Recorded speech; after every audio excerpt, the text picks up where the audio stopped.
Imagine a place that is, for millions of people, one of the most sacred centers of faith in the entire world.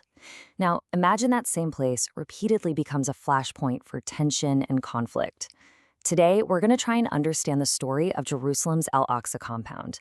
We'll look at what happened there recently that drew the world's attention, and we'll try to unpack this complex situation layer by layer. Everything we're talking about takes place right in the heart of Jerusalem's Old City. And this isn't just any city.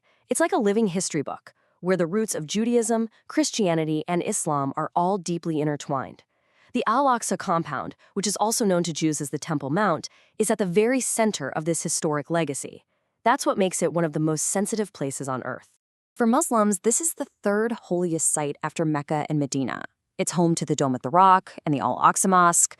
You see, its sanctity isn't just in the buildings themselves, but it's tied to the faith, identity, and history of millions.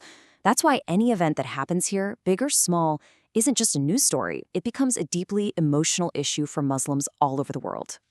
So, what happened recently to turn this place of peace into a center of tension? Well, our sources point to a series of events that really heated up the atmosphere.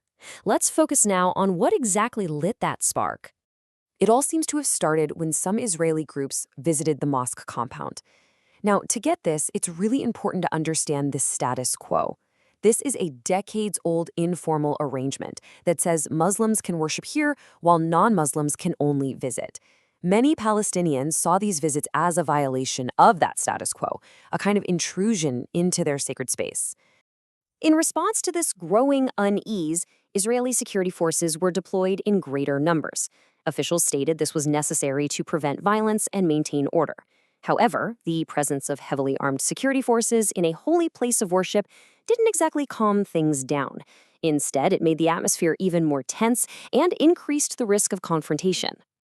To understand any conflict, you have to listen to the arguments from both sides. And the complexity of this situation really lies in these two very different perspectives, which see the exact same event in completely different ways. On one side, you have the Palestinian worshippers. For them, this was an attack on their religious freedom and a deliberate provocation. They felt the sanctity of their place of worship was being violated.